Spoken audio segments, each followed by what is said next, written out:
Hello नमस्कार दोस्तों, आपके अपने यूट्यूब चैनल ब्रेन बस्ट पर आप सभी का स्वागत है। आज मैं लेकर आया हूँ रीजनिंग टेस्ट सीरीज़ का पार्ट सेकंड। क्लास स्टार्ट करने से पहले अगर आपने अभी तक हमारे चैनल को सब्सक्राइब नहीं किया है तो अभी सब्सक्राइब करें और बेल आइकन प्रेस करके ऑल सेलेक्ट करें ताकि वीडियो अपलोड होते ही वीडियो का नोटिफिकेशन सबसे पहले आप तक पहुँचे। बढ़ते हैं सेशन की तरफ। पहला प्रश्न है, एक ही पासे की दो अलग अलग स्थितियां दर्शाई गई हैं जिनके फलकों पर अक्षर एफ, जी, एच, आई, जे और के अंकित किए गए हैं।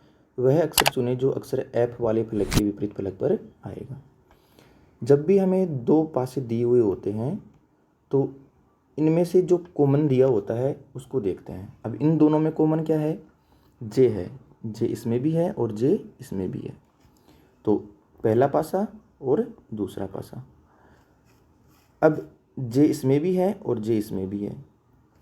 अब चाहें तो हम क्लॉकवाइज लिख सकते हैं, चाहें तो एंटी क्लॉकवाइज लिख सकते हैं, लेकिन मैं सजेस्ट करूंगा कि आप क्लॉकवाइज लिखें।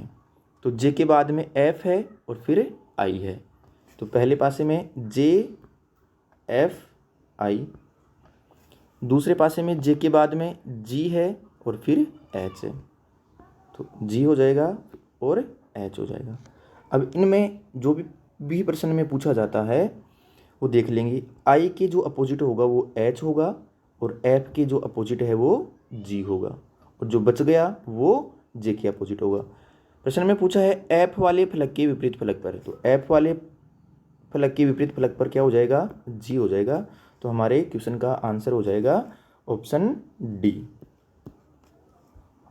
अगला क्वेश्चन है, वह विकल्प चुनें जिसमें संख्याएं एक दूसरे से उसी तरह से संबंधित हैं जैसे नीचे दिए गए सेट की संख्याएं एक दूसरे से संबंधित हैं। सबसे पहले जो क्वेश्चन दिया हुआ है उसमें हमें रिलेशन फाइंड आउट करना है। 12 है, 121 है, 169 है। 121 और 169 को देखने पर कुछ याद आ रहा होगा। 121 है वो 12, 121 और 169। ये जो 121 है वो 11 का स्क्वायर होता है, और जो ये 169 है वो 13 का स्क्वायर होता है, और ये 12 है। तो क्या किया है इसने? 12 से एक माइनस किया है, फिर उसका स्क्वायर कर दिया, फिर यहाँ पे 12 में एक प्लस कर दिया है और फिर उसका स्क्वायर कर दिया है। तो ऐसे ही जो रिलेशन है वो हमें ऑप्शन में फाइंड आउट करना है। पहला ऑप्शन है 11 है। ये 11 में अगर एक जोड़ेंगे, सॉरी पहले घटाना है, तो 11 में एक घटाएंगे तो 10 आएंगे। 10 का स्क्वायर 100 होता है, तो ये ऑप्शन तो नहीं होगा। ऑप्शन सेकंड है 14 है। 14 में से एक लेस करो 13 हो जाएंगे। 13 का स्क्वायर 196 होता है, ये बैठ रहा है। अगला भी चेक करते हैं। 14 है, 14 में एक जोड़ेंगे 15 आ जाएंगे, और 15 का स्क्वायर करेंगे तो 225 आ जाएंगे। तो इसमें जो रिलेशन है वह ऑप्शन है बी में मैच हो रहा है। तो इस क्वेश्चन का राइट आंसर हो जाएगा ऑप्शन बी। अगला क्वेश्चन है, दिए गए विकल्पों में से वह संख्या चुनें जो निम्नलिखित में प्रश्न चिन्ह के स्थान पर आएगी। अब देखिए 121 है, 169 है, 225 है, 289 है। 121 है वो 11 का स्क्वायर है, 169 13 का स्क्वायर है, 225 15 का स्क्वायर है, और 289 17 का स्क्वायर है। यहाँ 11 हैं, 11 के बाद में 13 हैं, फिर 15 हैं, फिर 17 हैं। अब कितने आ जाएंगे? +2 करते जाओ। यहाँ +2 करेंगे तो 19 आ जाएंगे, और 19 का जो स्क्वायर है वो होगा 361। तो ऑप्शन डी करेक्ट आंसर। अगला प्रश्न है, गणितीय चिन्हों का वह सही संयोजन चुनें जिसे क्रमिक रूप से स्टार चिन्हों के स्थान पर रखने से समीकरण संतुलित हो जाए।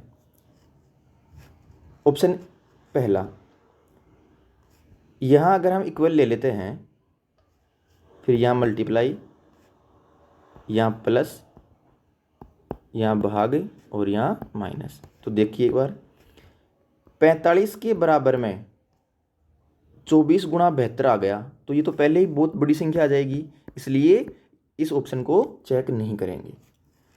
ऑप्शन नंबर बी, ऑप्शन अगर बी चेक करते हैं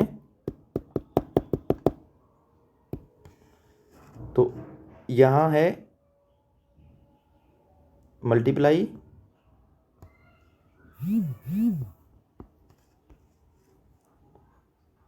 45 इंटू 24, फिर भाग मतलब नीचे ले लेंगे 72, फिर बराबर 20 माइनस 12 और प्लस 7, ये से कट जाएगा 24 72 और 3 से इसको काटेंगे तो ये आ जाएंगे 15। तो इधर तो आ गया 15 बराबर 20 में से 12 घटाएंगे तो 8 बच जाएंगे और 8 में 7 जोड़ेंगे तो 15 आ जाएंगे। तो 15 बराबर 15 आ गया। तो हमारा ऑप्शन कौन सा हो जाएगा? बी। तो इस क्वेश्चन का राइट आंसर हो जाएगा ऑप्शन बी। बढ़ते हैं अगले क्वेश्चन की तरफ। दिए गए विकल्पों में से वह आकृति चुने जो निम्नलिखित श्रृंखला में प्रश्न चिन्ह के स्थान पर आएगी। प्रश्न आकृति है, ये इधर ट्रायंगल बना हुआ है, इधर ये समलंब चतुर्भुज है। अगली जो आकृति है, अब देखिए ये जो ट्रायंगल था, त्रिभुज था, इस त्रिभुज को इसने ऊपर ले गया, ये ऊपर ले गया इस त्रिभुज को, और इसको 90 एंगल पे इसको रोटेट कर दिया है। मतलब इसको ऊपर की तरफ ले जाओ और फिर क्लॉकवाइज 90 डिग्री पे इसको घुमा दिया है। दूसरे वाले को क्या किया है इसने? दूसरे वाले को इसने नीचे लाया है, लेफ्ट साइड में लाया है नीचे की तरफ, और इस आकृति को इसने एंटी क्लॉकवाइज 90 डिग्री पे घुमा दिया है। उसी प्रकार से आगे किया है। इसी प्रकार से जब आगे आएगा तो ये वाली जो आकृति है त्रिभुज, वो त्रिभुज तो कहाँ आ जाएगी? नीचे। तो त्रिभुज नीचे आ जाएगी और 90 डिग्री पे इसको रोटेट करना है तो ये कुछ इस प्रकार से बन जाएगी।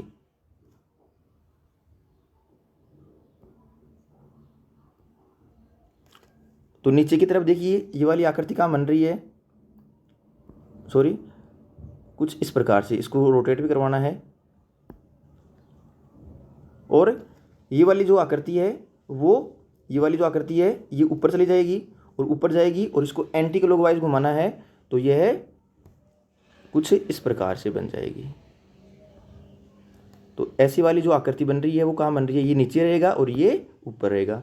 तो ये ऑप्शन नंबर बी में ऐसा बन रहा है। तो इसका आंसर हो जाएगा ऑप्शन नंबर बी। अगला क्वेश्चन है, दी गई आकृति में कितने त्रिभुज हैं? अब त्रिभुज काउंट करने हैं।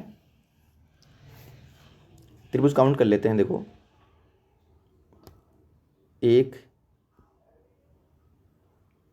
2, ये पूरा 3 तो यहाँ बन गए। अब एक ऊपर वाली, एक ये बन गया और एक ये पूरी बन जाएगी। 2 यहाँ पे बन गए। एक ये देखो यहाँ से यहाँ तक, एक ये बन गई 2 और एक ये बन जाएगी 3 ये बन गई। तो 3 और 2 टोटल मिलाकर कितनी आकृति हो गई? इसमें 8 आकृति हो गई। Option B. वह विकल्प चुने जो चौथी संख्या से उसी प्रकार संबंधित है जिस प्रकार दूसरी संख्या से पहली संख्या और छठी संख्या से पांचवी संख्या संबंधित है। देखिए ये 36 है, 121, 81, 36 है, वो 36 6 का स्क्वायर है। लेकिन जो 8 है वो क्या है? 6 में 2 ऐड कर दिया, मतलब +2 कर दिया इस तरफ। 121 ये 11 का स्क्वायर है। इसकी बात करें तो ये 9 का स्क्वायर है। 9 का स्क्वायर है, इसमें जब +2 कर देंगे तो यहाँ पे कितने आ जाएंगे? 9 में +2 करेंगे तो 11 आ जाएंगे। तो ये स्क्वायर है, उस स्क्वायर की संख्या में 2 ऐड कर देंगे, पहले वाली संख्या आ रही है। यहाँ भी 6 का स्क्वायर था, 2 ऐड करे 8 आ गया। 121 11 का स्क्वायर है तो 11 में 2 ऐड करेंगे, +2 करेंगे तो कितने आ जाएंगे? 13 आ जाएंगे। Option number D right answer. वैसे ही विकल्प चुने जो दिए गए शब्दों को उस क्रम में दर्शाता है जिस क्रम में वे अंग्रेजी शब्दकोश में आते हैं। देखिए सबसे पहले एच सब में है तो एच तो कट गया। वाई भी सब में है तो वाई भी काट देते हैं। उसके बाद में पी पी एस पी, 3 में तो पी है, 1 में एस है, तो एस जो है पी के बाद में आएगा, मतलब ऑप्शन जो 3 है वह सबसे लास्ट में आएगा। अब एक बार ऑप्शन चेक करते हैं। ऑप्शन में 3 बी ऑप्शन में है सबसे लास्ट में, तो इसका आंसर क्या हो जाएगा? ऑप्शन बी आंसर हो जाएगा। बाकी ऑप्शन चेक करने की ज़रूरत ही नहीं थी। अब देखिए ये तो सबसे लास्ट में हो गया। अब पी इन चारों में कॉमन है तो पी भी काट देते हैं, यहाँ भी पी काट देते हैं, यहाँ से भी पी काट देते हैं, यहाँ से भी पी काट देते हैं। ओ भी चारों में है, ओ को काट देते हैं। अब बच गया डी सी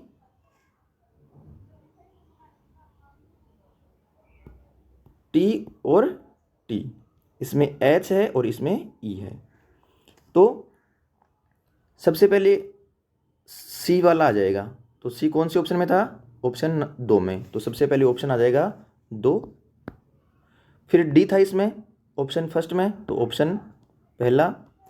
अब इन दोनों में टी टी दोनों में कॉमन है तो टी टी फिर काट देंगे। अब इन दोनों में से जो पहले आ रहा है ई आता है, एच आता है, ई आता है, तो ऑप्शन नंबर ये 5 हो जाएगा और उसके बाद में आ जाएगा ऑप्शन 4 और 3 जो था वो सबसे लास्ट में। इस प्रकार इसका राइट आंसर हो गया ऑप्शन बी।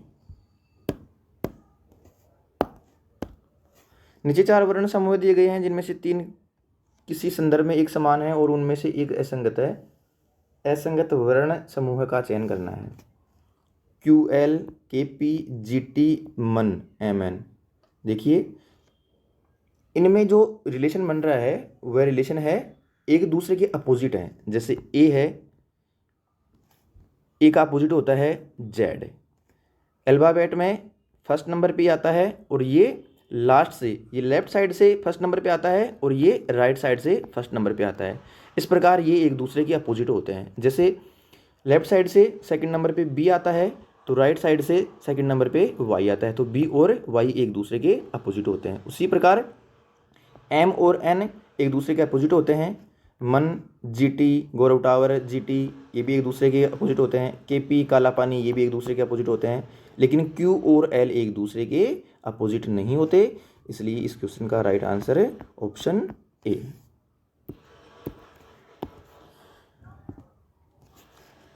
चार लड़कियां एक बेंच पर बैठी हैं, सीमा रानी के बाईं ओर है। मान लेते हैं कि ये ऊपर की तरफ मुंह करके एक बेंच पर बैठी हुई हैं। सीमा रानी के बाईं ओर है, जो सीमा है वो रानी के बाईं ओर, तो सीमा को यहाँ मान लेते हैं और ये सीमा है वो रानी के बाईं ओर है, तो रानी के बाईं ओर ये बाईं साइड हो गई, तो सीमा है रानी के बाईं तरफ हो गई। मैरी रानी के दाईं ओर है, मैरी जो है वो रानी के दाईं ओर, तो रानी के दाईं ओर इस तरफ हो जाएगी, यहाँ पे हो जाएगी मैरी।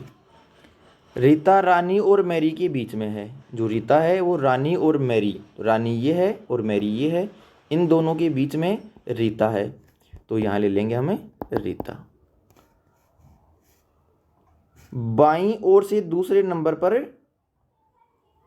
कौन होगा?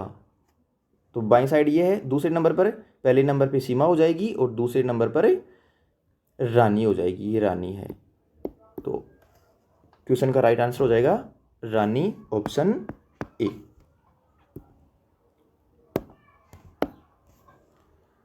आज के लिए इतना ही।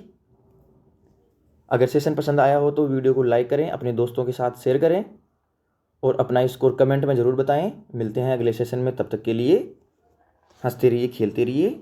Bye bye, take care.